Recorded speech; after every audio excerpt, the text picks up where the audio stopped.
nobody there. Sky is falling, metal rain, chaos mornings, no one's sane. Crumbling towers, streets in flames, forgotten heroes, who knows their names. Broken future, shattered dreams, end of times ain't what it seems. Hello, friends. This is Sam Chaney reporting for Weaponized News. Today, June 12th, 2025. We have a very special guest on the line, Peter Duke from the Duke Report. Been trying to get him on for a while here now this year, but he's gone through tremendous tragedy in his life. They burned down his house and his whole neighborhood. They're in the Pacific Palisades. He lived through the LA fires. It's just insane. Now he's got to live through the riots potentially. And so we're going to get firsthand reporting on the ground, what's going on there in LA, in Southern California. I'm going to skip this day in history today so we can get right to them. Quickly, a couple things to cover. Bilderberg Group has released the agenda and the participants in this year's Bilderberg Group meeting. We'll go over that. We'll go over Senator, maybe Gavin Newsom and Senator Padilla over here can save us from Trump. Padilla got a handcuff today protesting at Ice Barbie's press conference. And so we'll go over that. And then his deep dives, he's doing a lot of deep dives. We'll get into these rituals in plain sight, the epistemological warfare, it's hard to even say, and how they're using language against us to mind control us, social engineer us, and so on. And so I think that's about it for the intro here. And I want to also touch on I wanted to touch on the fact our friend Dr. Malone has now been named by Bobby Kennedy Jr. to the advisory committee on immunization practices. And so we'll get his thoughts on what's going on with public health policy. And also, we were talking just before we came on the show, what is going on with YouTube? It seems like YouTube's been liberated and they're allowing all these people to get all their channels back in videos and whatnot after the 5-year blackout on anything that was counter to the mainstream narrative. So with that, we'll bring on Peter Duke here. How you doing this Thursday, Peter? I'm doing great, Sam. Thanks for having me.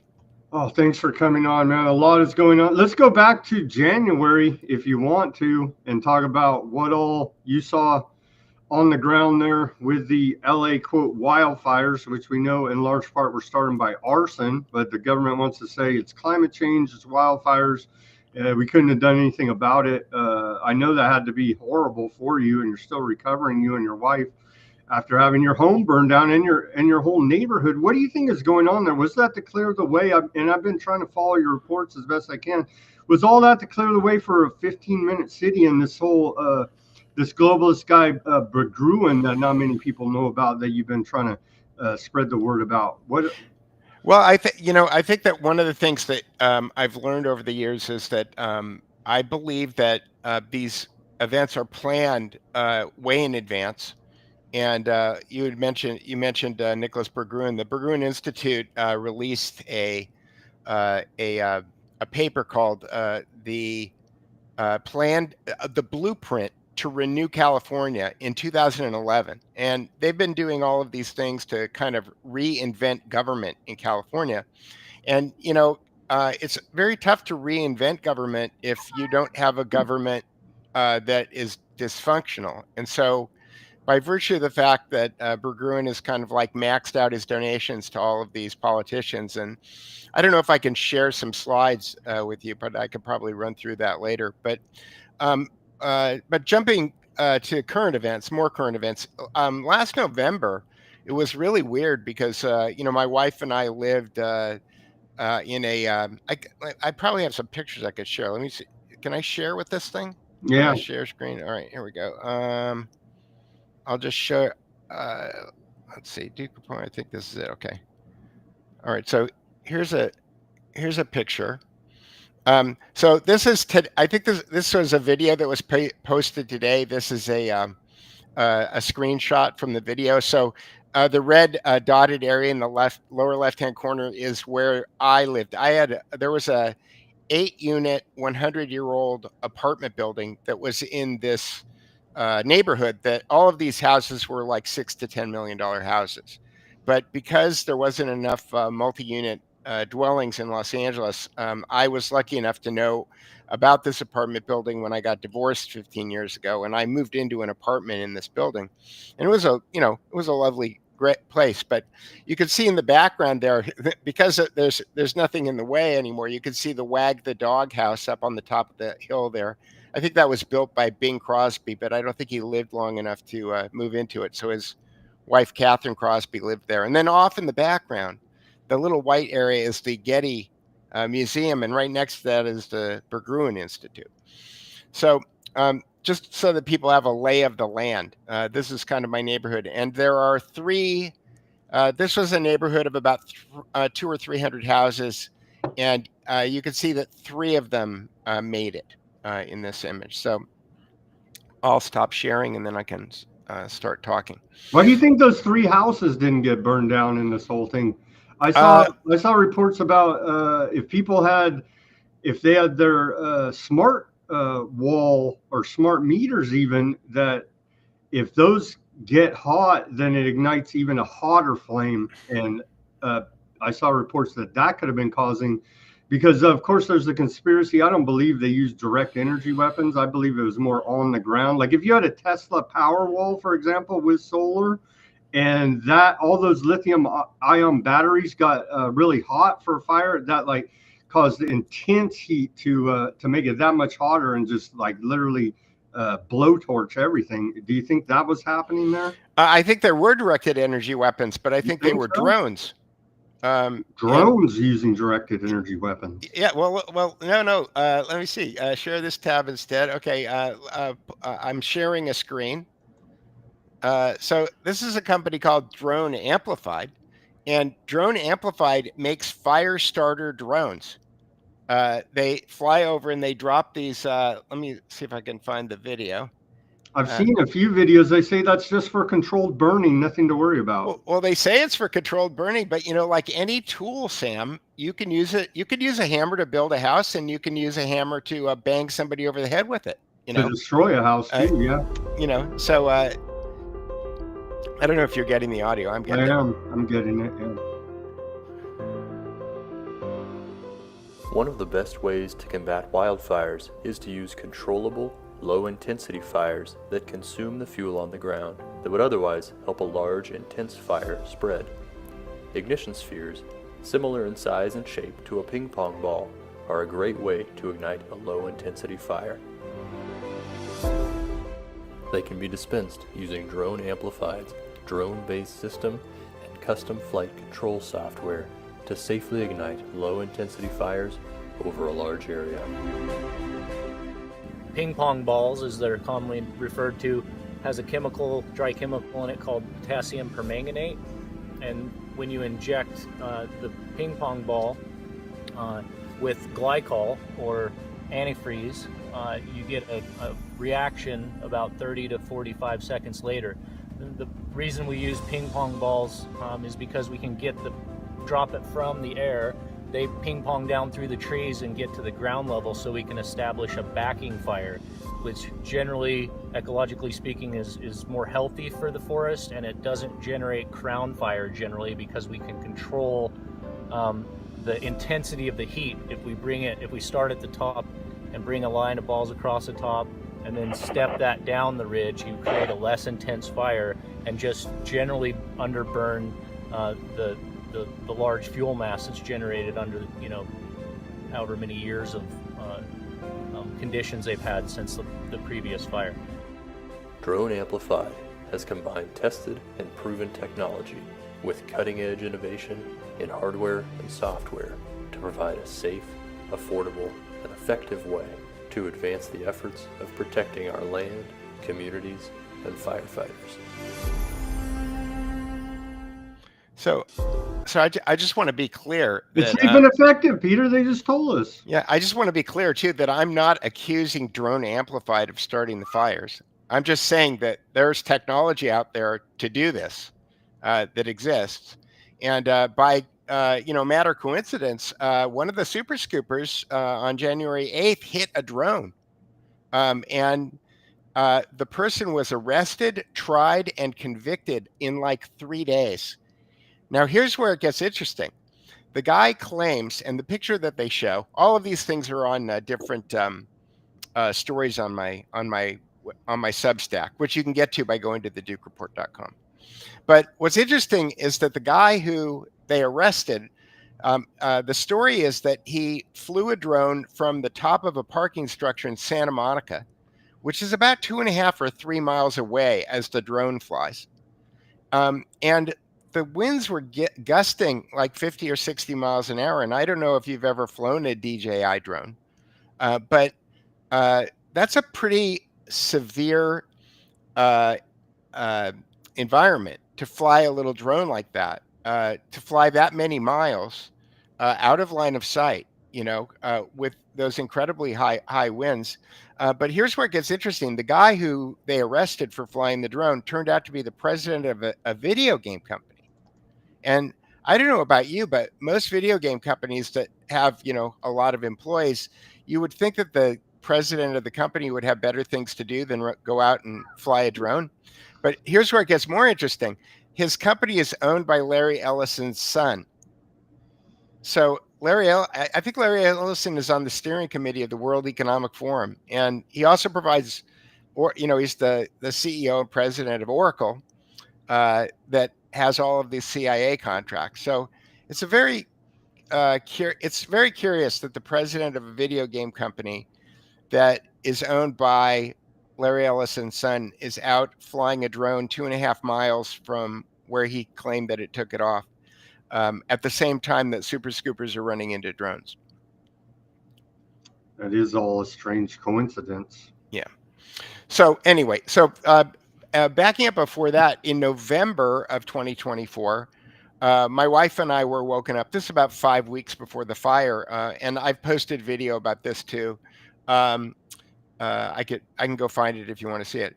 That there was 4 helicopters that were circling. I live on something called the Via de la Paz Mesa. And there were 4 helicopters that were circling the Via de la Paz Mesa for about a half an hour, maybe 40 minutes. And a U.S. Army veteran told me that he thought that it looked like an infill-exfil exercise, which is the combination of Chinook helicopters with Apache helicopters. He said that looked like the type of configuration that they would use when they were taking a special forces team and dropping them off or picking them up. But they were practicing that over the exact area that I just showed you the picture of 5 weeks before the fire. So jumping to the day of the fire, my wife and I met each other on January 6th on the steps of the Capitol.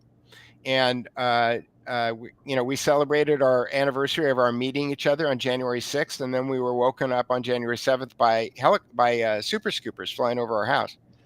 And we ran out. Wait, Peter. Let's go back to that. Did you suffer any shakedowns in the dragnet for January 6th, people? Because you were prominent there, taking photos and whatnot. Let's back up and just let me ask you that. Did you suffer any investigation or shakedown from the federal government and the J6? No, I didn't. No, I did not, and I can tell you why I think that happened. I was the official photographer for Stop the Steal. I was not getting paid to be a photographer. One of my big problems with State Farm, like a bad neighbor right now, is State Farm doesn't want to pay me my personal property insurance because they say that my camera equipment was used for my business. And in fact, I was an unpaid photographer on Stop the Steal. So I was a volunteer. I was shooting pictures. Ollie Alexander brought me in.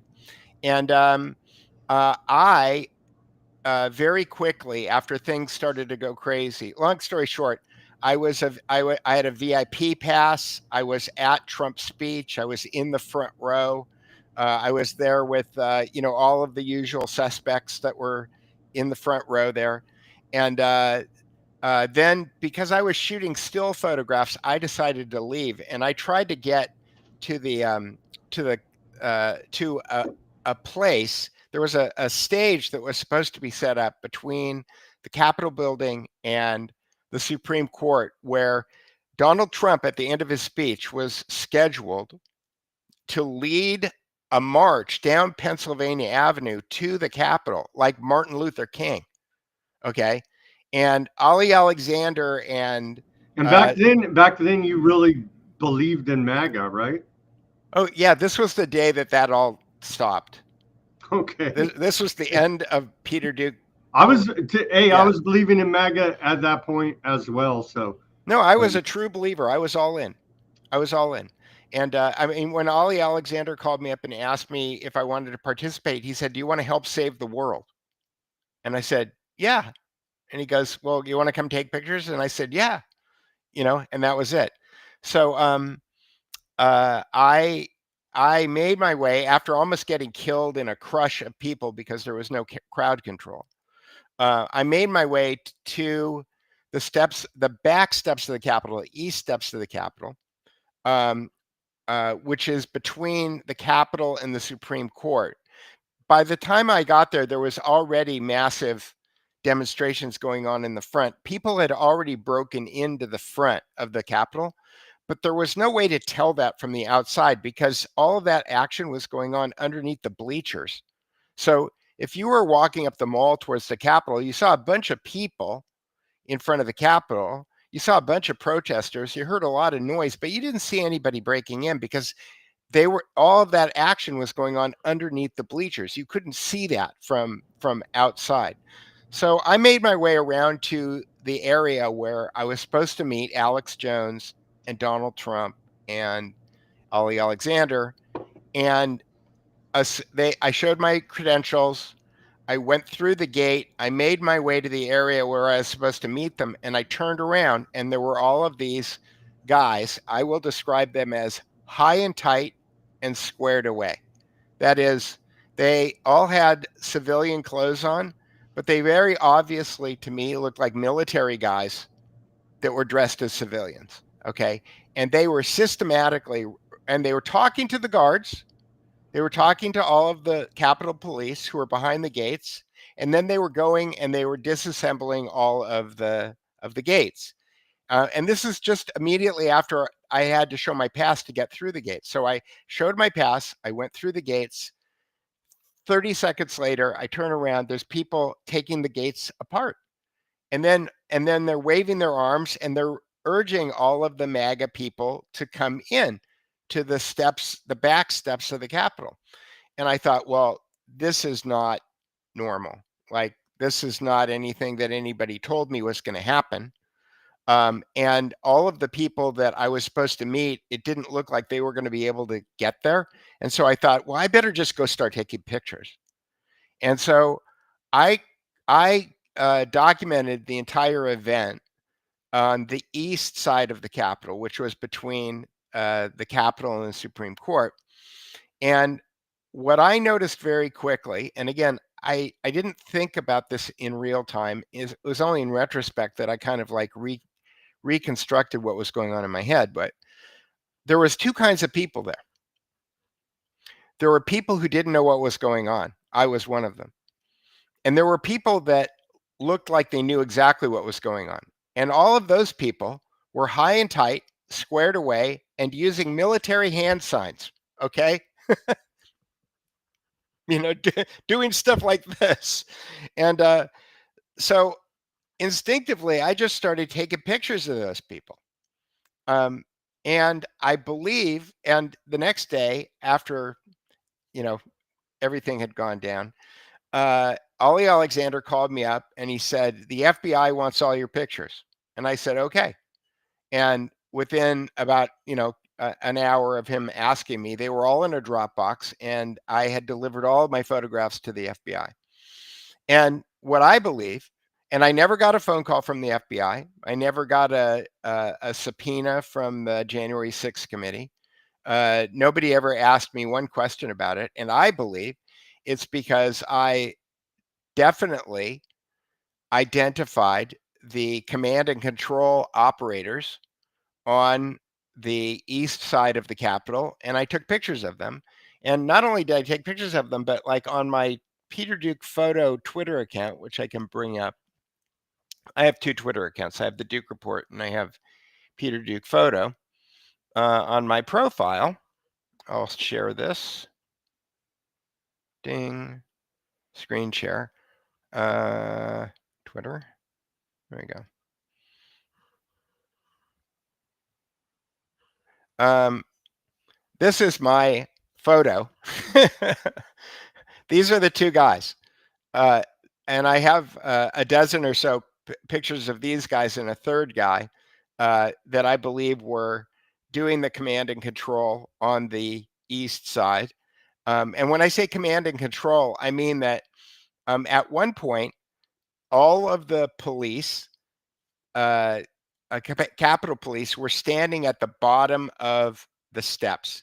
And it was a surreal scene because you had all of these MAGA people, little old ladies and older men telling the police that they loved them and that they were trying to save the country.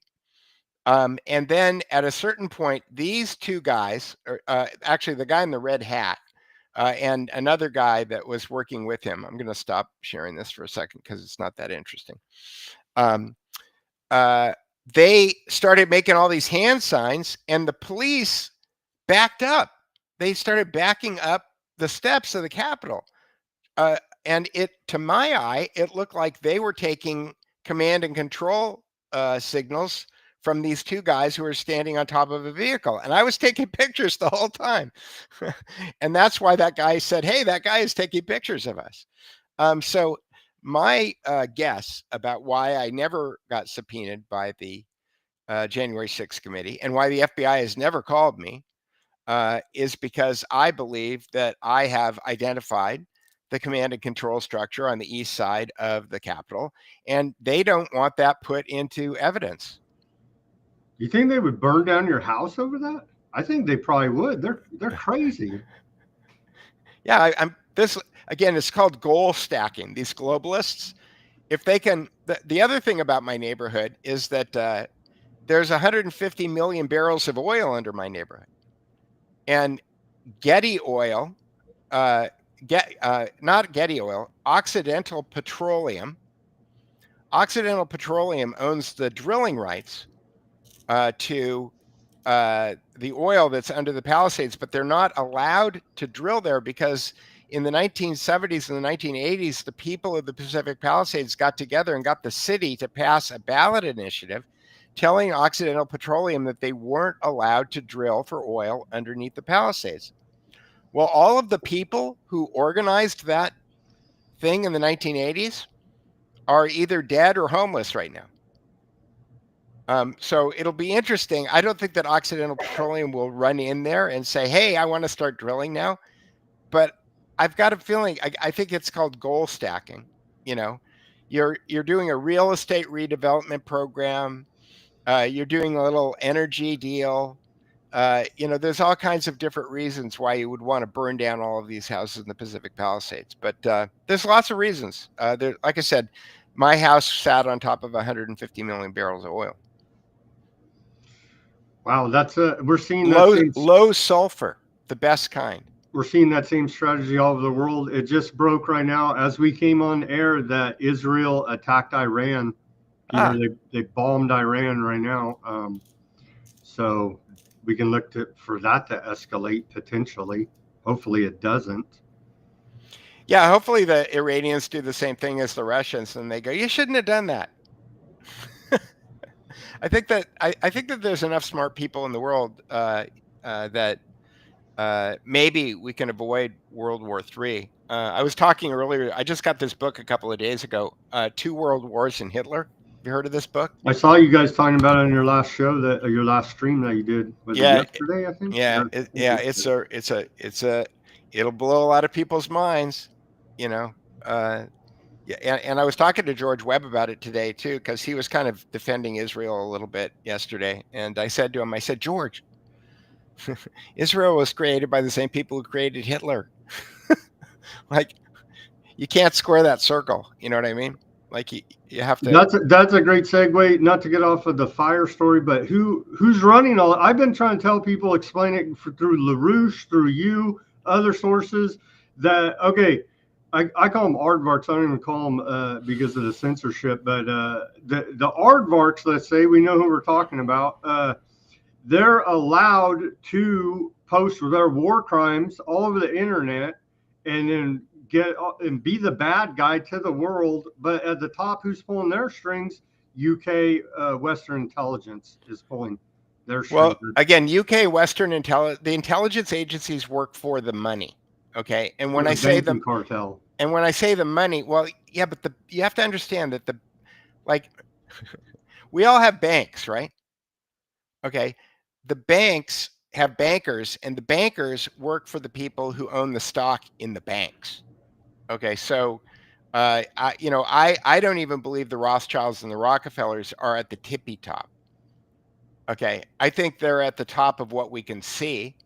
Okay, but I believe that the Rothschilds and the Rockefellers answer to the descendants of the old Roman senatorial class. They're called the Black Velfs. The Windsors, who are the Saxe-Coburg-Gothas, I think. They're Velfs. There's a lot of royal family. There's a lot of private equity that's bigger than any of the publicly traded things that are out there in the world. And so it's not, if you want to find out who they really are, then you take Jamie Dimon and you take Larry Fink and you take what's Evelyn Rothschild, Lynn Rothschild, and you take the 1st Marine Division and the Seabees and you rebuild Guantanamo on Alcatraz. Trump said that he wants to rebuild Alcatraz. I think Trump should do a 30-day facelift on Alcatraz, and then move Larry Fink and Linda Rothschild and a few other people, Jamie Dimon, and say, hey, dudes, this is kind of like what the what's his name, Bin Salman did when he took over control of Saudi Arabia. He took all of his enemies and he put them in the Ritz-Carlton, and he said, you can't leave until I know that you're not going to try to kill me when I let you out. And I think that that's probably the strategy that Trump needs to use. I don't see him doing it because I think he works for them. But we'll see. We'll see what happens. Trump is taco. Trump always chickens out. He does what he's told. I think that the lesson. So part of the reason that I understand what I understand is that starting in 2014, I went into business with this guy who had turned out to be a U.S. intelligence agency asset. And you've told me about that before, and you didn't know that up front going into business. I was a true believer.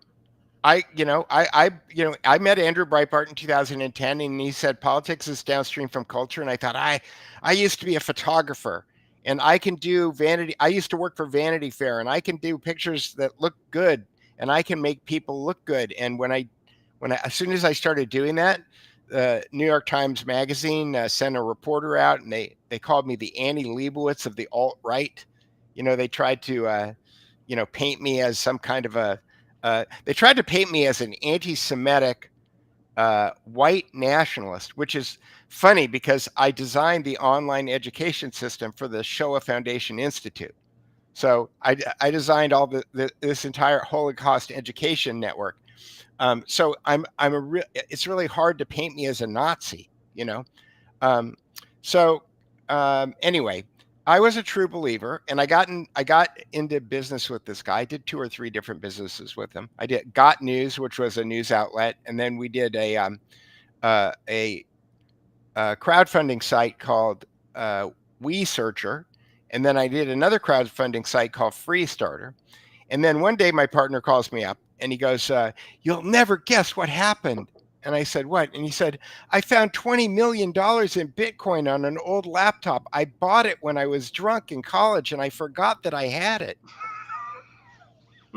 And I said, well, what are you going to do now? And he goes, I'm going to start investing in biotech companies.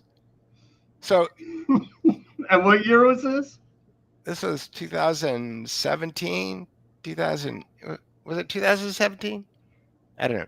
Anyway, I'm looking at my wife trying to. That is quite a tale. Yeah, and a year later, he told me that he had a nervous breakdown because he found his grandfather on his deathbed let him know that he had been his handler his entire life, and that there weren't any decisions that ever happened his whole life that had been made that had been his decisions. Including where he went to school and who he met and the jobs that he got and all of those other things. And so, he let me know that, the $20 million was, so somebody called him up one day and said, I need you to go invest $20 million in this company. And the next question that you're going to get is, that you have is, where are you going to get the $20 million? And the answer is, it's already in your checking account. So that was a big eye opener because I started looking at people like Bill Gates and Elon Musk and all Peter Thiel much more differently than they used to. So why am I giving you this backstory? The reason I'm giving you this backstory is because the last time I talked to him, he said, the one thing that people don't really understand about all of these people in the news is that people think that they have agency. People think that Peter Thiel is in charge, or Elon Musk is in charge, or Donald Trump is in charge. And what my friend said to me is, he said, they're not in charge. They do what they're told. And when you do what you're told, then you get to keep living and you get jets and, all kinds of perks. But if you don't do what you're told, then bad things could happen to you. So, I think that frame changes the way that that's why I don't really pay attention to the news anymore. I really think it's a TV show. I think, Trump is in the World Wrestling Federation Hall of Fame for a reason. They're all actors. Yeah. Half his administration is right over from Fox News. It's like right there for everybody to see. Well, and all these people are clearly unqualified. Hesketh is not qualified. Okay. Marco Rubio is not qualified. Tulsi Gabbard is not qualified, but they're actors. They look good. Literally, it looks like Aaron Spelling picked them, right? Tulsi Gabbard is even going with that whole X-Men rogue cartoon character thing with that gray streak in her hair, like right out of a comic book. Right. Well, you wanted to talk about epistemological warfare. Tulsi Gabbard. How are they using the words to mind control us? You have a great. Let me pull up all these keywords in your article here real quick about it. Where is it? This one. Anyway, go ahead. Tulsi Gabbard appeared a couple of weeks. There's a video about this on my Substack someplace. Tulsi Gabbard appeared a few weeks before Trump took office at something I think called the American Liberty Conference. And I've been researching hypnosis for about 4 years. Scott Adams got me into it. And I took pictures of Scott Adams and I asked him, I spent a day with him and I asked him when I was with him, I said, I wanted to learn how to be a hypnotist. How do you do that? And he really kind of like danced around. He did not want to explain to me how to act. He goes, well, I guess you could read a book by Milton Erickson or something like that. So I wound up doing some digging and I read this book called... Do you believe he's trained by the intelligence agencies? Scott Adams, publisher of Dilbert, famously an interweb personality. I'm not sure, but I'll tell you that he does use tradecraft. Okay, and here's what I mean by that. I taught myself how to recognize neurolinguistic programming. The difference between a hypnotist and somebody like me is a hypnotist practices all the time. But the way that neurolinguistic, I'll try to make this really quick. The way neurolinguistic programming works is that if I was to ask you all of the things that you did today from the time that you woke up till the time that this show started in the most amount of detail, it would take you longer to explain to me everything that you did than to live it.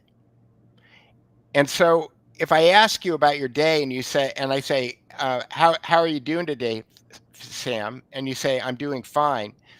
You're using 3 words to explain your entire experience of your day. Okay. So what we do when we speak, what I'm doing right now as I'm talking to you, is that we delete, we distort, and we generalize our what Noam Chomsky calls deep structure of memory in order to fit into the number of words coming out of our mouth. So we're all deleting, distorting, and generalizing all the time, right? And so what people who learn how to do neurolinguistic programming do is that they learn how to recognize whether or not somebody's deleting, distorting, or generalizing. And then you can come up with questions that you can use in order to move a person's frame into wherever you want it to go. So you talk about how Tucker uses this technique in his interviews. Tucker starts every interview with something called a mere agreement frame. And again, this is on my website, or if you just want to Google better think twice before answering question, mere agreement, MERE-agreement. You'll find a white paper. Basically what it says in the pickup artist world, this is also known as a yes ladder, but what the technique involves is saying a bunch of things, and this is not a new technique. By the way, Aristotle wrote about this 2,000 years ago, okay, in rhetoric. It's basically, if you start off any kind of presentation by a long list of things that everybody who's watching you already agrees with, that by the time you get to the suggestion part of your hypnosis, that is getting to the point where you're saying something that you want the people who are listening to you to believe, if you've already started off the conversation with a bunch of things that people already agree with, they're going to be much more likely to agree with whatever the suggestion is that you have. And Tucker, as part of a routine, does that. But he's not alone. Rachel Maddow does it. Bill Maher does it. Sean Hannity does it. Rush Limbaugh used to do it. They're all trained in these same techniques. All these big media talking heads out there. Yeah, exactly. They're all from a linguistic standpoint. There is no difference between Rachel Maddow and Tucker Carlson. They both use the exact same linguistic frameworks in order to make their points. But one speaks to left wing and another speaks to right wing. Correct. Yeah. And that's a big part of the mind control they're using to social engineer society. I would argue that Rachel Maddow is Fabian. Rachel Maddow is she also a Rhodes Scholar? It seems. Yeah, that's why I say that. She's a Rhodes Scholar. Yeah. Seems all these people are, when you look at their background, all come up through these same institutions. Cecil Rhodes started the Round Table. It's in this book. Is that in there? It's famous from, I know it from the Anglo-American Establishment by Carol Quigley, right? Yeah, Carol Quigley is all over this book. Carol Quigley, Guido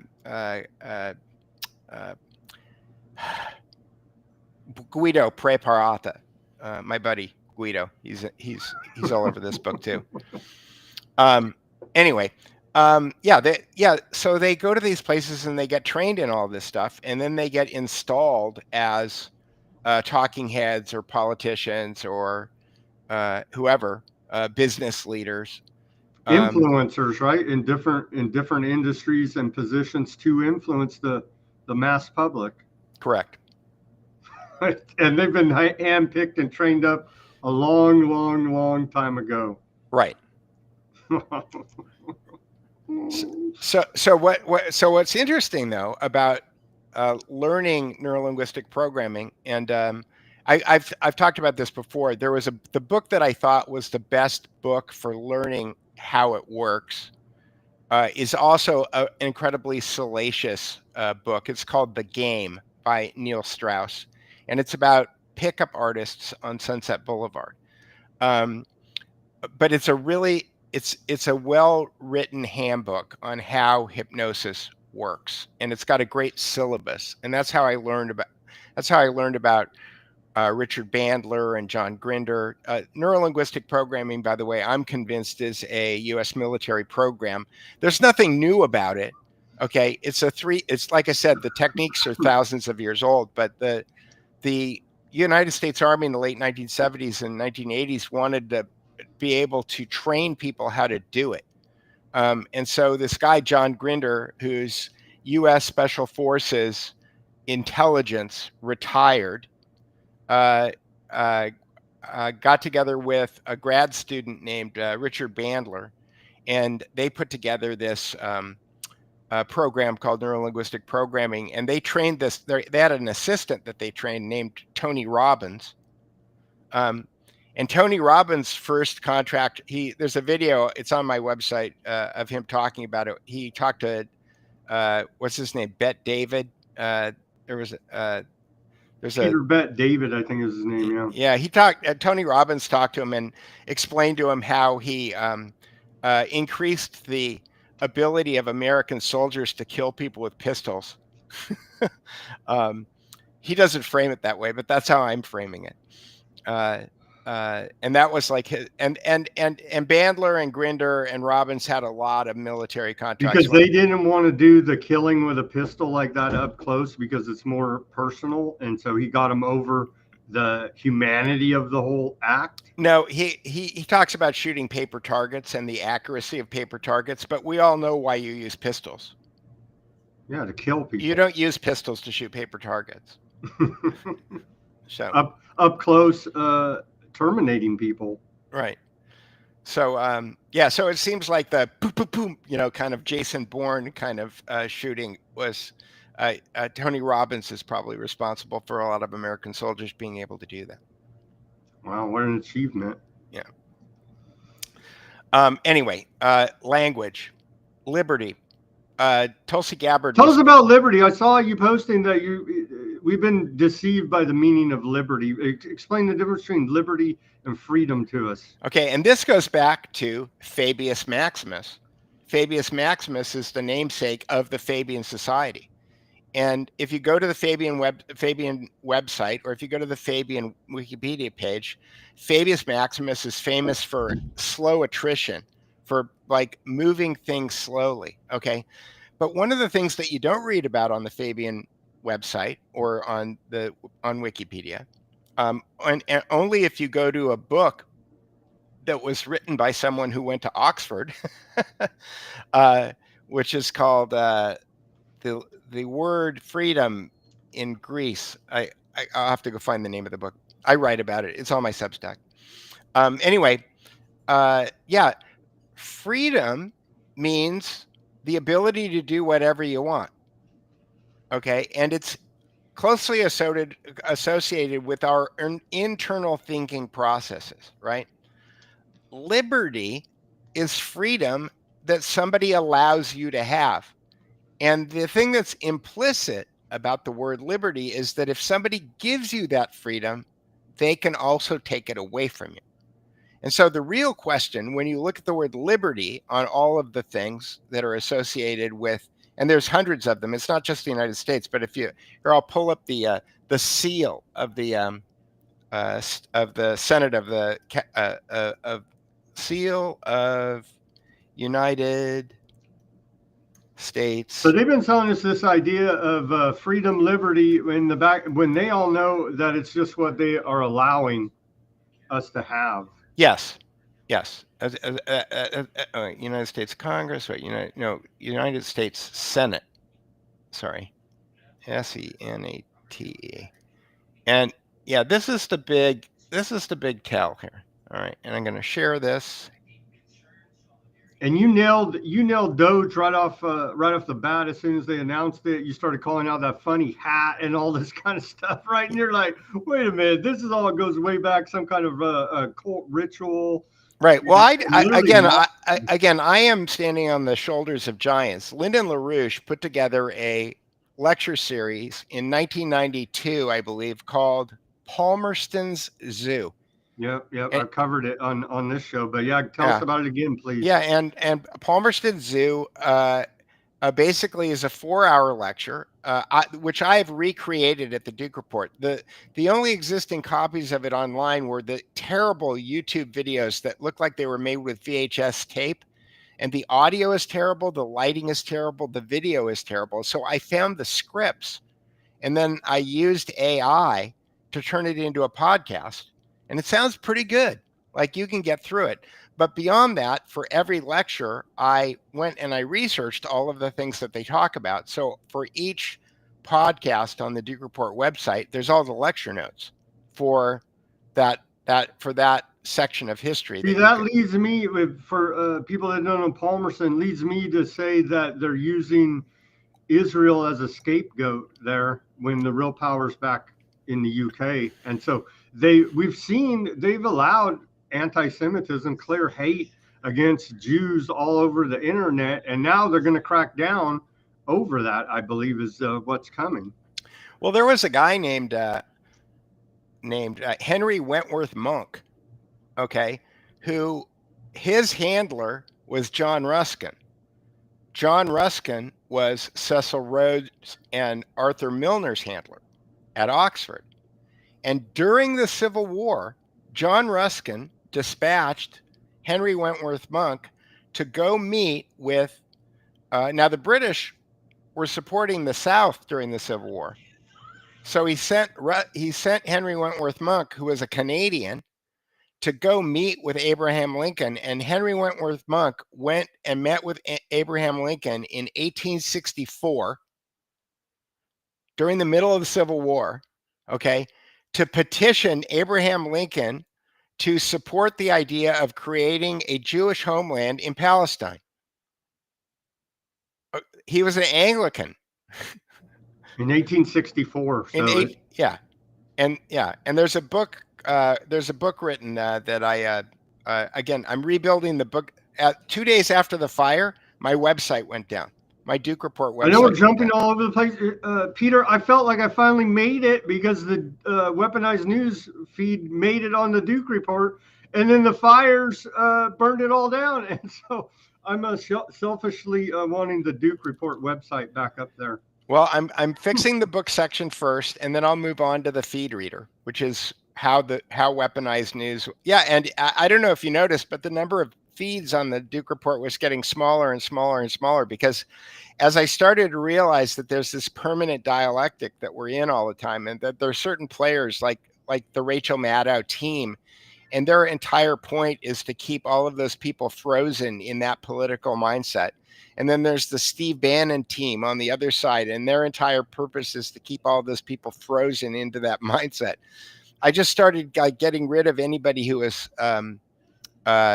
permanently, anybody that we're in a situation right now where our natural ability to think critically, which is what Jesus means when he says you have to be like children, okay? Because little kids always ask why, right? Our thinking has been replaced by knowing. Like we want to know why this happened instead of trying to figure out how it happened or why it happened. The what becomes knowledge, and knowledge is kind of a noun, and it just kind of sits there like a car in your garage, and you wind up defending it, as opposed to thinking, which is where you're constantly trying to figure out what's actually really going on. Most of the talking heads are involved in one side of the dialectic or another. And if they're involved in one side of it, I don't care if it's Muslim, anti-Muslim, Hamas versus Israel, black versus white, Jews versus non-Jews. These are all dialectics. Republican, right? Democrat, that's yeah. How they control society right there. Right, exactly. And if you start to realize that, when you start to realize that these are all these categories are fake, like the politics is all fake, then you have to ask cui bono. Again, I'm using Latin. I should be using Greek. If I knew what cui bono was in Greek, I'd use Greek because I think Greek's a better language than Latin. But anyway, you have to ask who benefits from all this stuff. But put this thing up on the put the thing up. I just want to talk about this for a second. So Liberty, the cap. What color is Trump's hat? It's a red hat, right? Red, yes. Okay. And they part of the mind control program is they're using symbology all over the place. Yes. So liberty, if we know that liberty is not freedom, liberty is freedom that somebody has given you. And I assume when I look at this that your liberty is given to you by the United States Senate. That's what this symbol says to me. Okay. And then you see on the bottom, you see two crossed fasci, right? And we've been told that's a bundle of sticks and it's an ancient symbol and it really does. It's just been carried over, but that's not true. So liberty is freedom that has limits. What defines the limits of your freedom? What defines the limits of your freedom are the fasci. So the fasci are not a bundle of sticks. It's a bundle of riot batons. Okay. So these things were carried by the lectors, who were basically the house guard of the emperors. And when the emperor made a pronouncement, if the crowd started to get out of control, they took the straps off of these things and they started handing out the batons, okay, to the riot police. And if that didn't work, then they would pull off the axes and they would start chopping people's heads off. So the limits of liberty are defined by fasci. That's what this means, okay? And these two symbols of fasci are behind the lectern in the House of Representatives. They're up there on the wall. The fasci are on the cornices of all of the furniture in the House and the Senate. They're everywhere. But Sam, can you read Roman numerals? I used to be able to. The straps on the fasci on the bottom there look like two Roman numerals. What Roman numerals are those? 20, 10 and 10. No, it's IXXI. Okay. IX is 9 and XI is 11. So it's saying 1911? No, it says 9/11. Not. Oh, wow. Okay. Okay. That's pretty good. Okay, it gets crazier. Okay, I mean, Trump is president 45 and he's president 47. Yeah. What's 4 plus 5? 4 plus 5 is 9. What's 4 plus 7? 11. Yeah. So, okay, I don't know what that means. Okay, I'm not sitting here telling you that I know what that means. All I can tell you is that on the Senate, on the crossed fasci on the bottom of the United States Senate coat of arms, it says 9/11, and Trump's two presidencies are 9/11. And if somebody wants to explain to me what 9/11 really means, who wears a red hat? Oh yeah, the red hat. The red hat is the Liberty cap. It's called the Phrygian cap. The Phrygia is kind of comes from Anatolia, like south of the Black Sea, like Turkey. And then it moved east. But the Phrygian cap is also associated with the cult of Cybele and Isis. Cybele and Addis. And Addis is a castrated shepherd who looks a lot like the Statue of Liberty. Again, there's pictures of this on my Substack. Again, I don't know what this means, except that there's a Roman cult called the cult of Cybele and Addis. They wore the Liberty cap was given to people like by Fabius Maximus. Oh, I hadn't finished the Fabius Maximus story. Fabius Maximus was the emperor when Rome conquered Greece. And the Greeks used these two words. They used these words eleutheria, which meant freedom, and autonomia, which meant self-determination, autonomy, right? And the Romans said, we're not going to use those words anymore. We have this new word that we're going to use. It's called liberty. Liberty is freedom that we give you. And if you behave, you can have your liberty. And if you don't behave, then we are going to take your liberty away from you. And we bush out the fasci. Right. So, anyway, my daughter is not being. My daughter lost her job a few hours ago, and Sorry to hear that. and she wants me to talk to her on the phone. And this always happens right when I've decided that I'm going to do a podcast. So sorry to hear about that. Anyway, my heart goes out to my daughter. Anyway, so liberty is a switcheroo on the word freedom.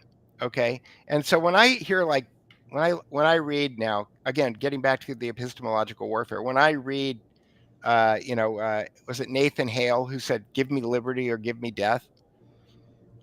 I wonder whether or not Nathan Hale really said, "Give me freedom or give me death," and it got rewritten, because it turns out that for 100 years before Rhodes Scholars were showing up on television and telling us what to think, they were coming over to the United States and they were becoming the heads of the history departments at all the major universities and then rewriting all of our history books. There's a good book called The Poisoned Loving Cup. Kevin Cole over at unityofthepolis.com is the guy that I figured that out through. But anyway, so they've been rewriting our history books for like 100 years. So part of the reason that I've been studying, so epistemological warfare, just in short, is controlling society by how you know what you know. So the way that we know what we know most of the time is we read it in a book for people who read. We see it on social media. Somebody taught it to us in school, or we watched it on TV or in a movie someplace. So these are all vectors. These are all kind of like knowledge vectors. And this is how we know what we know. And that belief system is usually based on the authority of the source. So, if it came from this professor who had these letters before and after his name, it has more authority than, if our friend Fred down on the corner told us, right? And so our belief systems are framed by the faith that we have in the authority of the things that we pay attention to. That's what I'm going to say. Isn't that a logical fallacy that we all fall prey to, appeal to authority? It is, but I'm so glad you brought up logical fallacies, because there's thousands of logical fallacies. You know what's great about neurolinguistic programming and the meta model, which is the thing that I was talking about earlier? There's only 11 patterns. And I learned this from a hypnotist. His name is Matteo Morelli. He's got a great channel on YouTube. Matteo Morelli, I told Matteo Morelli I wanted to learn hypnosis, and he said, "Do you want to be a therapist?" And I said, "No." And he said, "Well, are you trying to do self-help? Are you trying to quit smoking or lose weight?" And I said, "No." And he said, "Well, why do you want to learn hypnosis?" And I said, "Because I want to learn how it's been weaponized against us in media and in politics." And his answer blew me away. He said, "That's really easy. You only have to learn one pattern." And I said, "What are you talking about?" And he said, "Well, they all use the same pattern. It's called a cause-effect complex equivalency. A cause-effect means this made this happen. And a complex equivalency is because reasons, okay? And you can boil it down to a formula: if, then equals because. Or if you want to think about it like a math formula, if X, then Y, because Z. And what's interesting... And once you understand this, you can break the mind control. You can't be mind controlled. And you will automatically start thinking critically. Wow. It's a major benefit. So you could go, and again, this is part of epistemological warfare. If you tell people the way that you can be smart is by memorizing 1,000 logical fallacies, okay, and Peter Duke is telling you the way that you can learn how to think critically and be smart is to memorize 3 or 4 linguistic patterns, okay, that's pretty powerful. But here's where it gets crazier. You know who was doing this 2,000 years ago? Jesus of Nazareth. Jesus of Nazareth was doing the same thing. It's crazy when I realized, oh, he's doing linguistic reframing. When the Pharisees say to him, should we pay taxes to Caesar? That's called a double bind. Gregory Bateson was the guy who gave it a name, in the 1940s, but obviously Gregory Bateson didn't invent it because the Pharisees were doing it, right? Jesus does in neurolinguistic programming. Jesus does something called chunking up. He goes up a level. Okay, he doesn't answer their question directly. He says, "Give unto Caesar what's due to Caesar. Give unto God what's due to God." Okay, he answers a different question, right? That's neurolinguistic reframing. He's using neurolinguistic reframing in order to get out of the trap that they set for him. So the really important part of that example in the Gospels is not the Caesar part. Okay, it's not even the God part. Okay, it's the reframing part. Because if you can learn how to reframe, if you can learn how to recognize a double bind whenever you're in it, and by the way, double binds are everywhere. A Republican Democrat having a choice of two political candidates, what do they call it? They call it the lesser of two evils. Every election is the most important of our lifetime as well. Right. So but it's always the lesser of two evils. And the answer to the question is that the answer to the test, as George would say, is if you're voting for the lesser of two evils, then you're voting for evil. Yeah, still, but hey, our guy has the red hat this time around. So hey, right. So and the red hat, if you turn it, the Phrygian cap is on the Senate seal, and it's also on a pole on the state of New York and the state of Idaho, and like half of the states have Phrygian caps on their state seals. If you take the Phrygian cap and you turn it now the Phrygian cap means liberty, which is freedom that is granted to you, right? Okay, so the Doge of Venice, and I believe that we still live in an oligarchy, and it's still based on the same structure as Venice. It's been going for 500 years. The modern, you had an article you published at the end of May here, the modern Anglo-Dutch Empire. Yes. Right. Yeah. That's just a summary. That's a summary of a book. Some of the articles on my Substack are just GPT summaries of books. Because I think that there's a lot of important books out there. Yeah, the modern Anglo-Dutch Empire. And I recently did I listened to this one before the show. A key point that not many people still realize, as you point out, that drugs is how they're running this whole system. A major part of it is the drug trade. Well, drugs help sell spirituality. Drugs help sell spirituality. Okay. Okay, because if you take ayahuasca or LSD or something, you have this out-of-body experience, right?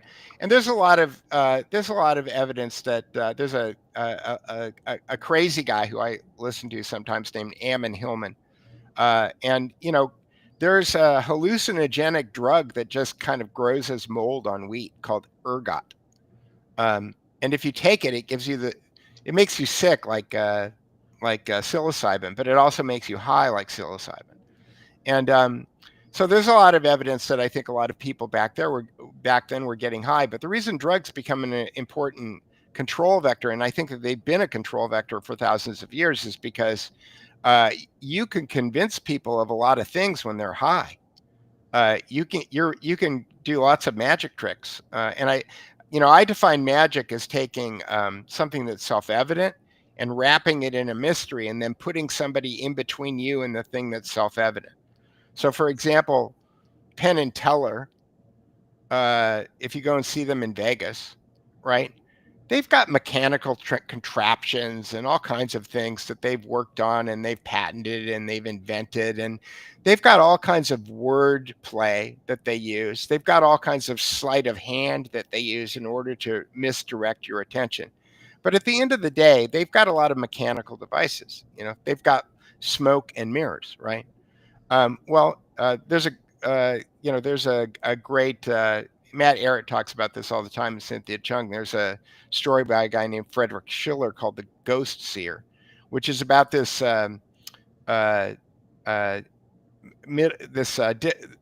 he's a royal guy. He's a monarch, or he's in the monarchy, and he's in Venice, and somehow these Venetian magicians play a bunch of tricks on him and get him to believe that he's seeing ghosts, and get him to start giving up a lot of his family secrets based on the fact that he thinks that he's seeing ghosts. But it's literally smoke and mirrors in the story.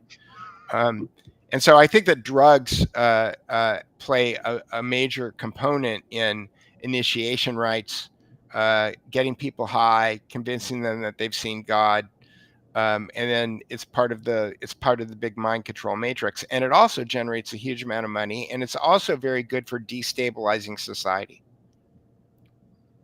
As we're seeing today, modern day fentanyl here in America, a lot of people, friends and family, know somebody that is overdosed on opiates. Yep, indeed, and that's all. It goes back. I was just reviewing. I posted a story up on SoundCloud that I posted on my Substack a few months ago. Matt Ehret found this guy named Uwe UWE Altshell, who has found a painting painted by Adolf Hitler in 1910, and it's a self-portrait. So Adolf Hitler was a kid; he was like 17 or something years old, and it's a self-portrait of Adolf Hitler, and he's sitting on top of Tavistock Bridge. Well, Tavistock Bridge is in England. So he was in England in 1910 in Tavistock, and Tavistock is what the Tavistock Institute is named after. And Tavistock, the bridge is on an estate that's owned by the Russell family. The Russell family, Bertrand Russell, Lord Bertrand Russell, is famously a Fabian socialist philosopher, but he's in the Russell family, and the Russell family was running the opium trade during the Opium Wars a few decades before that. So the Russell family also started the Russell Trust, which founded the Skull and Bone Society at Yale. So there's Russells all over the place, and it seems like they might be directly tied to Adolf Hitler and the grooming of Adolf Hitler. That speaks that he was trained by UK intelligence. Yeah. Well, in this book, they name the two handlers. They name Adolf Hitler's two British handlers in this book. I don't remember their names off the top of my head because I just learned them a couple of days ago. And so that tells us that it's all controlled, and we know that also. We also know that Wall Street, right, from Professor Anthony Sutton, that Wall Street funded the Nazi efforts as well there in World War II. Yeah, and the Wall Street banks that are all involved are all Rothschild cutout banks. So, so J.P. Morgan and Kuhn and Loeb and also Brown Brothers Harriman. I don't know if Brown Brothers Harriman is a Rothschild bank, but it probably is. So anyway, at one level, they're all in on the game, the very top level, but then the rest of the levels so that part's like fake and rigged, but then the rest of it, real people are dying and millions. Yeah, millions, and that's why somebody is saying we funded both sides. They funded both sides, okay? Because they are not us. They are not. Yeah, are you in the elite top level secret society banking families? I don't think I would be living in a furnished single in Santa Monica, California right now, waiting for the next riot. If I was a Rothschild, or if I had any more means than I do at this point. I wanted to finish the story about Tulsi Gabbard. Tulsi Gabbard goes to the American Liberty Conference, and she's on her way to this conference, and she realizes there's a video on the internet, and there's a video on my Substack. I scraped it and I put it on my Substack. She got up in front of this conference called the American Liberty Conference, and she read the Webster's Dictionary definition of liberty, and it doesn't say what I just told you it means. So she got up there and said, it's a very important that we know what this word means, but the description that she read doesn't actually say what liberty means. And this is what I mean about epistemological warfare. Part of the reason that the way that I found out about the fasces, the way that I found out about Fabius Maximus redefining freedom and autonomy as liberty in 240 BC, so 240 years before Jesus, okay, is because of two books that were published by Oxford. So if you go to Oxford and you get the books, they'll tell you what really happened. But people like Arnold Toynbee, and Lyndon LaRouche was warning about this in the 1970s, and he wound up getting thrown in jail. And part of the problem that I have with Lyndon LaRouche is that he thought that he could use the broken system in order to fix it, and he kept running for president. And I'm not sure that if your car has a blown piston, that trying to drive it to the mechanic is the best way to get it fixed. Well, then FDR told us presidents are not elected; they're selected, right? Right, and then I believe Winston Churchill probably had him assassinated at the end of the war. So that's what the metadata tells me. Because his son Eliot, he told his son Eliot that Winston Churchill was really upset with him when he told him that he didn't fight that war to reinstate the British Empire. So the LaRouche people talk about that all the time. They're big on UK controls everything, right? Well, it's the people. It's not even UK controls everything. It's the people who control the UK. My wife and I started to watch The Kingsman last night because somebody told me about how inverted it is. Everything in that movie is backwards. The British are the good guys. They're trying to save the world. It's everything is the bad guy is a guy who's trying to control the world and save it because of climate change. Peter, you got to give them credit though. How does this little island right here, right? How did this little island or people from there? How do they control this whole map? Right? I'm glad that you asked that question. I'm so glad that you asked that question. I have to pull something up though. Let me go. Let me go to my Finder here, and I'm going to pull up a picture because the map that you have behind you, I might talk you into getting rid of that map and getting a new map. I've had other people tell me that my map is wrong. So I am going to pull. I think I might have this as a slide deck. Let me see if I. Let me go into Keynote. Hang on a second.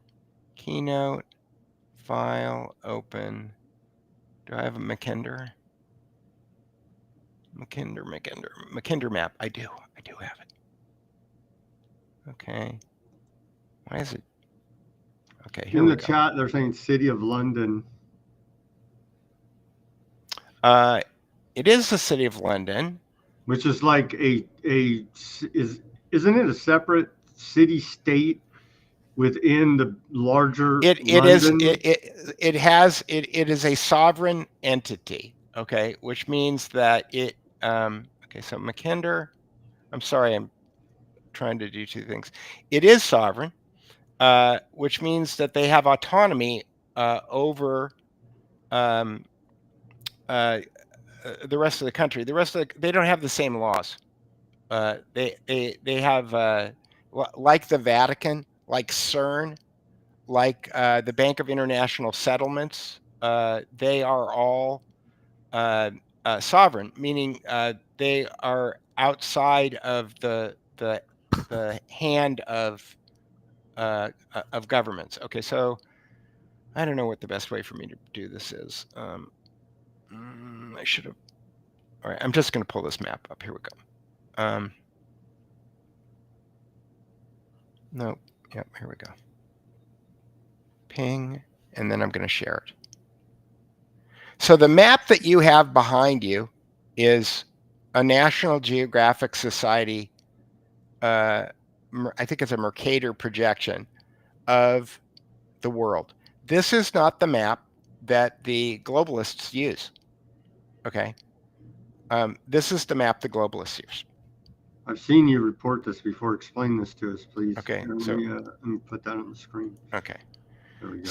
All right, so in 1904, a guy named Halford Mackinder, who was a Fabian socialist and the first president of the London School of Economics that was founded by George Bernard Shaw, Beatrice and Sidney Webb, because they thought that their neighbor in London, Karl Marx, didn't know anything about economics, and that they liked what Marx was doing, but they thought that having violent revolutions was a bad idea. They thought that they should do things to move slower, and they also thought that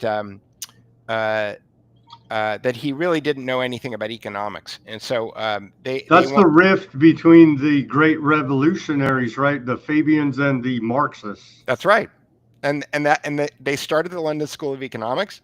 The president of the London School of Economics was Halford Mackinder. Halford Mackinder was a geographer, and in 1904 he did a speech, which you can download. It's in the Internet Archive. I've got it in the book section of the Duke Report. When I get it back up, I'll be able to share it. But this is the map that Mackinder uses, okay? And he calls that area in the middle the Great Island of the world, okay?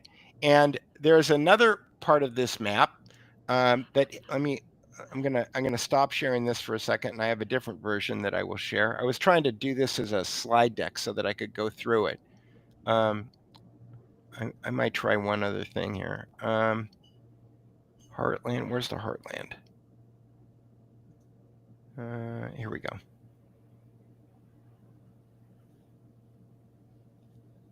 And I'm gonna add this slide, screen share. Sorry about all the confusion here. Graphics. Okay, so geographically, he calls this the Heartland. So do you recognize what part of that world that is? It's Russia. Yeah, that is Russia, yeah. Okay. And so what Mackinder said is that part of the world is the most defendable area of the world, as Hitler and Napoleon both found out. He said, geographically, because of the mountains on the south side, which are to our right, and the North Pole and the Arctic Ocean on the left side, and the steppe, which separates Europe from the heart of that area, that it is the most defendable geography in the world, okay? And that there is no way militarily to conquer that part of the world, because they have all the natural resources and all the people and all of the defensive structures that they need in order to be able to control their own destiny. And the Venetian, Roman, Dutch, Anglo-American empire that rules the world today rules the world by controlling the blue parts of this map, okay? It was the sun never set on the British Empire. Britain controlled the oceans. After World War II, America controlled all of the oceans on the planet. So it's incumbent upon an empire that is based on control of commerce over water is called a thalassocracy. Okay, so fundamentally, what we're dealing with is a thalassocracy. The biblical name for a thalassocracy is a leviathan. A land-based oligarchy is called a tellurocracy, and that the biblical definition of a tellurocracy is the behemoth. So the Leviathan is a seaborne monster.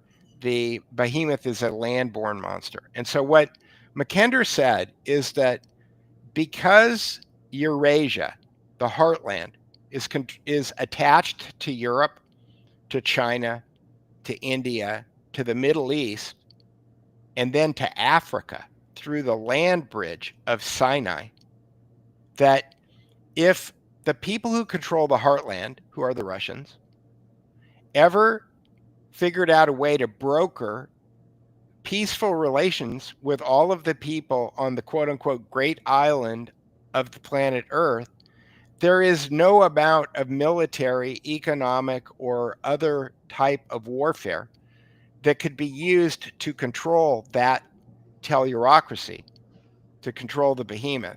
And the thalassocracy, that economy, that empire of economy that was based on control of the oceans, would become irrelevant. Okay, so why does this become important? I have one more page. Is this the big battle that we're seeing right now? Why they're fighting so hard against Russia when it looks like it's not our interest what's happening in Ukraine, Russia? It's 100% the reason. Okay, and I have one more. Because they fear that Russia would gain this power if. Yes, and I can back that up with two different graphics that I will pull up. Here is. It looks like Russia is moving that direction as they continually say how good of buddies they are with China now, and also continually talking about the greater Eurasian partnership. Right. Okay, so here is, I have this graphic that I'll show you, and then I will do one more after this. Okay, so here we go. This is graphic. Screen, share screen. Okay, you can share this one. Okay, so the strategy, and again, everything on the, if you look at the Council on Foreign Relations, if you look at the Atlantic Council, if you look at NATO, if you, all of their rhetoric all backs this up. Okay, the red arrows represent the areas. Again, this is why the map becomes really important, that you may want to have behind you instead of the National Geographic map. And I'll send you graphics. And I've been thinking about selling these on the Duke Report so people could put them on their wall. But the places where there's red arrows is where it's important to make sure that the Eurasian landmass never connects with Africa. This is not a trick question. How many railroads connect Eurasia to Africa? Shoot, none. 0. How many railroads connect North America to South America? None. None, right. But they're connected by land. Why is that? During the Civil War, Abraham Lincoln was in negotiations with Tsar Alexander II to build a tunnel under the Bering Strait and to connect North America and Russia. And that's why the Russians basically gave Alaska to the United States, because they wanted to build a railroad between North America and Russia.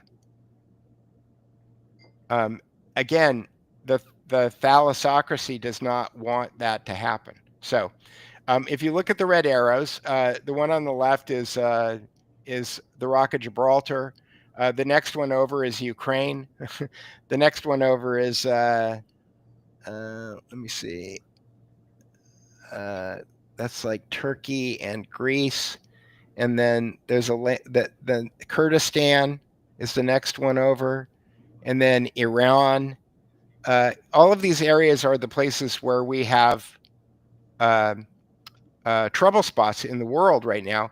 And that area where all those red arrows is, Mackinder called in his 1904 treatise called The Geographic Pivot of History, he called that the land of 5 seas. He said the land of 5 seas is the most important real estate on the planet if the thalassocracy, if the British Empire, if the people who maintain control over the planet by forcing all commerce over water, that they need to make sure that there's as much mayhem in this part of the world as possible in order to guarantee the geographic advantage they have by forcing all commerce over water. Okay, so I'm going to back this up with one more piece of evidence, which is an animated GIF. There we Because go. if they ever got together and had peaceful trade over those routes you just saw, they would lose their power over trade by sea. That's exactly it. And once you understand that, it becomes very simple to pay to what's going on in the news and who's on what side. So, for example, there's all these people with British accents, like, who point to aliens, or they point to Satan, or they point to out of this world actors as responsible. Okay, because they don't want. It's the frickin' British. Okay, it's not more complicated than that. Okay, but it's not the British. It's not the the people who are going to pubs.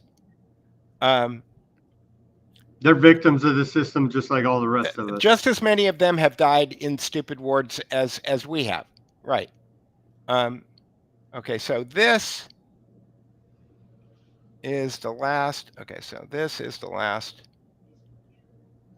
thing that I'm going to play. Oh, and this one I can control it. Oh, this is nice. This will be better.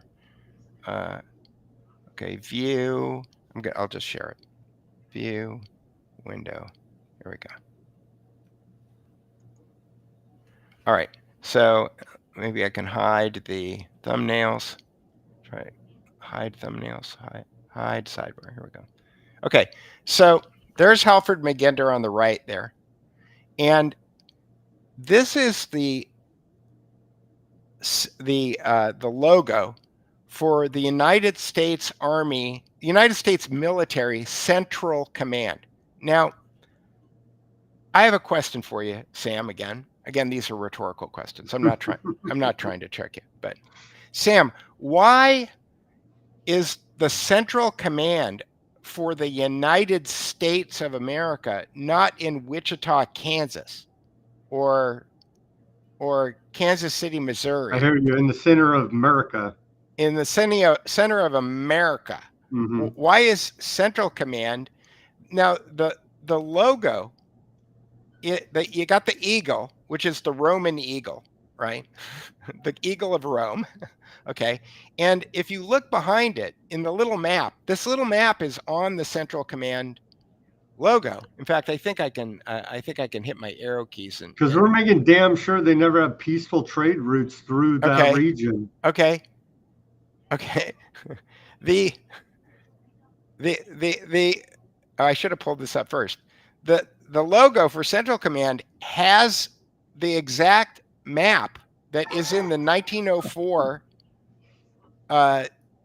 Geographic Pivot of History speech by the president of the London School of Economics, Lord Halford Mackinder, that he called the area of 5 Cs, that he defines as the area that is required to maintain the maximum amount of mayhem. And I added the last arrow there because Trump is now trying to grab Greenland. And if you look at the map this way, Greenland becomes a lot more significant, don't you think? Indeed. And Trump has said that it is strategically significant. Yes. But Trump didn't tell you that it's strategically significant because of the last 3 arrows that I added on here. No, he didn't say why. He just said it is. Yes, it's because if you wanted to attack the heartland, or if you wanted to minimize the defensibility of the heartland, then that's what you would do. Mm-hmm. Okay, so this is the strategy. And the reason that Great Britain created Zionism is, my take is 2 reasons. One is I think that they are anti-Semitic. Okay, I don't think that they like Jews. Okay, and I also think that by getting Jews to feel like there's no safe place for them on the planet except Israel. Okay. You can force a lot if they don't all move back to Israel, at least the people who aren't moving are going to keep sending money to Israel. And so what you need to do is you need to continually make Israel a point of contention so that you don't ever wind up normalizing land-based commerce to the point where you could build railroads across the Sinai Peninsula and connect Africa to Eurasia, because God forbid that happened. So this is the reason why I think that we're seeing. So that's why Western intelligence always, we find out, is funding, training, arming all of these radical jihadist groups in this region for destabilization. So peaceful trade can never happen. They're training them. Al-Qaeda was trained by the CIA. The Muslim Brotherhood is funded by British intelligence. It's a sock puppet game where real people get killed. Yeah, indeed. So that's but that's the end of my graphics. But yeah, CENTCOM. Why I troll CENTCOM with this graphic all the time. You better be careful. They may drone you coming up here soon, man. They're getting crazier and crazier with this attack that just happened. Hopefully it's not that big, but again, it's been reported since we came on the air, Israel has bombed Iran. Here's the good news. I think Putin knows this. I think Xi knows this. What do we make of that? Are all of these global world leaders in the same secret societies at the top levels? I think they are. It sure feels like they are. Yeah, I do. Like Xi, Putin, Trump, you name the world leader that's directing all of this. I mean, Putin was friends with Kissinger, I think, when he was the mayor of St. Petersburg or something. Klaus claims that, he's friends with Putin. Putin has the good based rhetoric, so then that makes people want to like Putin against the debauchery of Western liberalism that we see today, the wokeism. He looks like on the surface he's pushing back against that, so then that makes people like Putin and say, well, look, this is the counter, and so then we're back in the dialectic again. Right, exactly. So that's what turn the other cheek and love your neighbor is all about, because what Jesus realized is that they were using the same divide and conquer tactics 2,000 years ago that they're using now. And the only way that you undo that is to turn the other cheek and to love your neighbor, which breaks that their ability to execute those kinds of mind control operations. Wow. Wow, you've told us a lot, especially with that map in CENTCOM. That is quite striking. Why CENTCOM map is that region? They tell us through symbols, right? If we know how to read the symbols. Yeah, that's what what's his name? The guy who wrote Morals and Dogma. Albert Pike. That's what Albert Pike said. Yeah, we communicate through symbols. So I just started looking at the symbols, and I thought, I don't think they're lying. Oh man, quite a lot they've laid on us here today, Peter. We really do appreciate it. A couple more things before I let you go here. We're at the hour and a half mark. We'll plug now. Go ahead and plug your stuff, and I'll plug mine. And then a couple more questions, and I'll let you go, because I know that you had said you had a family issue going on there. Yeah, I got to go talk to my poor daughter. Plug all your stuff. I did see, and I am also celebrating Pride Month here with the Weaponized News holograph sticker, the rainbow. But you have Pride. Let's plug your T-shirt here for Pride Month that you're all right. Posted on the top of your. I've been selling them. People like these. Yeah. There you go. Yeah, this is my Pride shirt. I thought, why leave all the other 6 out? Why stop with Pride? So this is all the 7 deadly sins, and you can get if you go to I think it's my pinned tweet at the Duke Report on Twitter. But if you want to support the Duke Report, you can go to the DukeReport.com. My website that Sam was talking about earlier went down 2 days after the fire. I'm rebuilding it slowly. I've got the book section that I'm getting up first. It's not there now, but if you want to support the Duke Report, you could become a subscriber to my Substack. I don't charge for my content. I was charging for some GPT prompts earlier on, but I'm not charging for any of my content, and I'm dependent on the kindness of people who think that I'm delivering value. And I have quite a few subscribers, which helps. You can also go to buymeacoffee.com/the Duke Report, and there are and you can buy me a coffee. You can buy me as many coffees as you want. You can click on the shop button. I actually have quite a few edgy T-shirts that are kind of fun. I don't. They're not political. They are beyond political. The one on the top right there you'll probably like, which is and if you click the little arrow, it'll yeah, there you go. Which is we need more rope. That's quite a popular one. I have that in about, I don't know, 12 different languages. I've taken the Gadsden flag and kind of tuned it up there a little bit. But yeah, there's a lot of kind of fun T-shirts. We lost your audio. Peter, we lost your audio. I don't know what happened. Am I back? Yeah, okay. You're back now. I have too many audio extensions in my laptop that I have to clean up because I changed my whole audio setup after the fire, and sometimes the audio just gets stolen by my operating system, and I don't know why. Anyway, so there's all, and if you click on About on the Duke Report, there's a whole list of ways that you can support me. Oh, I have a book. I took the protocols. I figured out that the Protocols of the Learned Elders of Zion, every article that's ever been written about it, including a great article that Matt Air published a couple weeks ago, nobody talks about the content. Everybody talks about how it's plagiarized. And I could tell you that it wasn't written by, quote unquote, the Jews.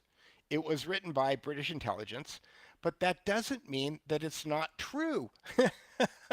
And so what I did is I took AI, I took GPT, and I took all of the cultural references out of the Protocols to Learned Elders of Zion, and I republished it as something called Stealth Democracy and the Illusion of Power, which you can buy for $10 at Amazon. It's a great deal. And then you can read the Protocols of the Learned Elders of Zion, knowing that it was plagiarized, knowing that it's true, and you can associate it with British intelligence and understand what are the techniques that they use for controlling us. Amazing. Right there again on the Duke Report. Just go to the Duke Report. Here's the website right here. All things Peter Duke. Let me plug real quick here. Go to weaponizednews.com. We have the 3 stickers there. Of course, the Pride Month one, our white background and the clear background. Put it in your laptop, your guitar, your bumper, your work locker. Someone has said 3 different stickers there at weaponizednews.com to help us support the cause of independent reporting and analysis like we bring you here on Weaponized News 5 days a week. Thank you for that. All right, Peter, in the last, what do we make? This just came out, back to Trump. It's just ridiculous. The Trump card, I don't know, you say you're not really following current events that much, but Trump is now rolled out with this whole, in the midst of alleged crackdowns on illegal immigration. He's rolled out the Trump card, trumpcard.gov. For $5 million, the Trump card is coming. Thousands have been calling and asking how they can sign up to ride a beautiful road in gaining access to the greatest country and market anywhere in the world. It's called the United States of America. The waiting list is now open. And then here is trumpcard.gov website. And so he's selling U.S. citizenship for $5 million here through the Trump card. What do you make of this? It's a TV show. It literally is, right? It's a TV. I mean, this is like, I wrote an article about this a couple of weeks ago, but Donald Trump was created by Mark Burnett as a TV character. Reality TV, right? Yeah, but it uses something called non-cooperative game theory, which was something that was written by John Nash and then weaponized by the Rand Corporation.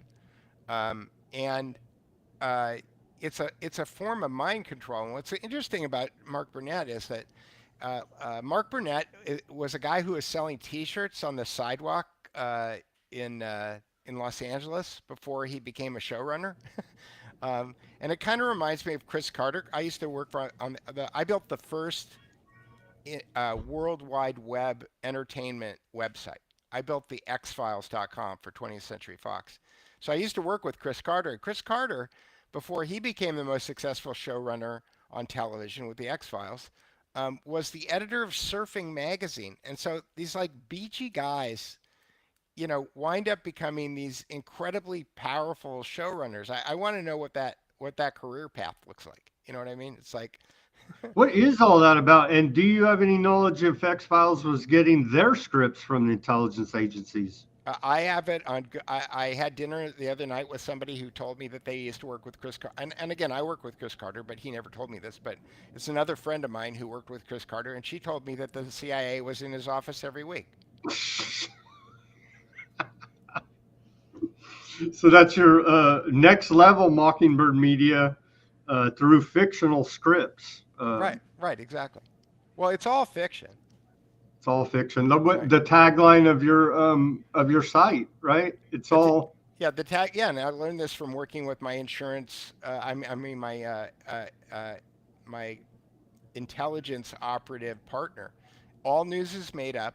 Some of it is true, but you know, in the song "Springtime for Hitler," in the second Producers movie, Mel Brooks says it equally well. He says the only thing you need to know is everything is showbiz. There you go. That's a great place to end it, Peter. Wow, thank you for dropping all this knowledge on us today. We really do appreciate it. Hopefully we can get you back on sooner.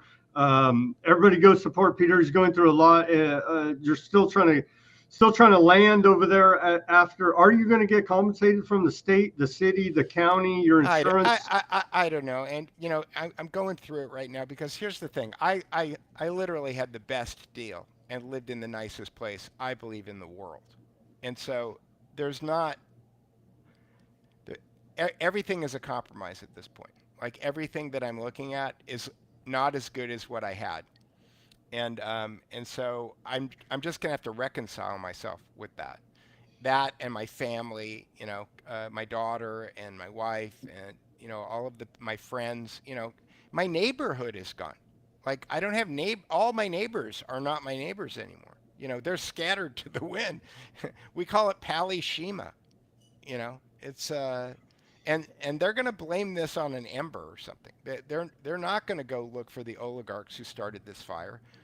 Cui bono, you know, it's like look at the people who said that they needed to rebuild California 14 years ago, who are all going to rush in and remake this in their image. Steve Soboroff was a consultant for the Berggruen Institute, and when the day after the fire, when I was homeless, I said, "Look at what Karen Bass does next, because she's going to nominate somebody from Berggruen." And the next day, she nominated Steve Soboroff.